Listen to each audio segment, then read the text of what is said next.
আমরা জাতির শ্রেষ্ঠ সন্তান বীর মুক্তিযোদ্ধা যাদের আত্মত্যাগ এবং সংগ্রামের ফলে আমরা একটা স্বাধীন সার্বভৌম ভূখণ্ড পেয়েছি, তাদেরকে আমরা শ্রদ্ধার সাথে স্মরণ করি। আজকে আমাদের এই জীবনে আজকের এই বিজয় দিবস একটি ঘটনাবহুল এবং গুরুত্বপূর্ণ একটি দিন, কারণ আমরা এর আগেও ফুল দিতে এখানে এসেছি, শ্রদ্ধা নিবেদন করতে এসেছি। আপনারা দেখেছেন গত এই 16 বছরে যেভাবে একদলীয় ইতিহাস বিনির্মাণের একটা অপচেষ্টা করা হয়েছে, সেখানে ভিন্ন মতের মানুষ শ্রদ্ধা নিবেদন করতে এসেও কিন্তু নাজেহাল হয়েছে, হয়রানির শিকার হয়েছে। আজকে অন্তর্বর্তীকালীন সরকার বিভিন্ন দল মতের মানুষকে রাষ্ট্রীয় প্রোগ্রামে আমন্ত্রণ করেছে, আমরাও ছিলাম। এটি আমাদের জন্য একটি আনন্দের এবং একটা ঐতিহাসিক দিন। আমাদের বিদেশি বন্ধু পূর্ব তিমুরের রাষ্ট্রপতি আমাদের অন্তর্বর্তীকালীন সরকারের প্রধান উপদেষ্টা ডক্টর মোহাম্মদ ইউনূসের সাথে আমাদের শহীদদের প্রতি সম্মান নিবেদন করেছেন।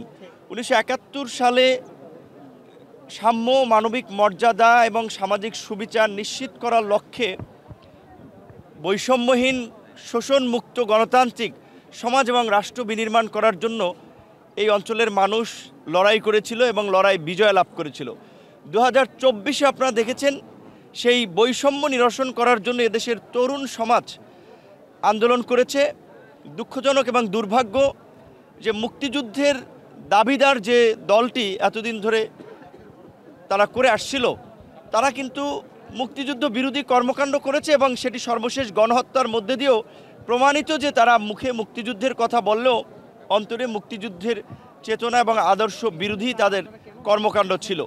তো 2024-এ একটা বৈষম্যহীন এবং সর্বোপরি যে বলা চলে যে ছাত্রদের এই সরকারি চাকরিতে কোটার বৈষম্যের পাশাপাশি আপনারা দেখেছেন শেষ দিকে কিন্তু ছাত্র সমাজ পরিষ্কারভাবেই বলেছে যে মুক্তিযুদ্ধের যে লক্ষ্য উদ্দেশ্য ছিল সেখান থেকে এই রাষ্ট্র বিচ্যুত হয়েছে, মানবিক রাষ্ট্রের পরিবর্তে এটা একটা দানবীয় রাষ্ট্রে পরিণত হয়েছে। কাজে এই ফ্যাসিবাদী কাঠামোর বিলোপ এবং নতুন রাজনৈতিক বন্দোবস্ত, এই এক দফা দাবিতে আপনারা সকলে ঐক্যবদ্ধ হন।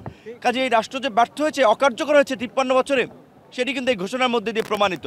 আজকের দিনে আমাদের প্রত্যাশা থাকবে যেভাবে আমরা 5ই অগস্টের পূর্বে ফ্যাসিবাদের পতনে এবং নতুন রাষ্ট্র বিনির্মাণে ঐক্যবদ্ধ হয়েছিলাম, এই অন্তর্বর্তীকালীন সরকারের মাধ্যমে রাষ্ট্র সংস্কার এবং জন আকাঙ্ক্ষা রাষ্ট্র বিনির্মাণে যেন আমরা ঐক্যবদ্ধ থাকি। বিশেষ করে যেই তরুণ প্রজন্ম ফ্যাসিবাদের বিরুদ্ধে রাজপথে লড়াই সংগ্রাম করেছিল, তাদেরকে মনে রাখতে হবে 53 বছরে আমাদের যে রাজনৈতিক ইতিহাস সেটি কিন্তু খুব সুখকর নয়।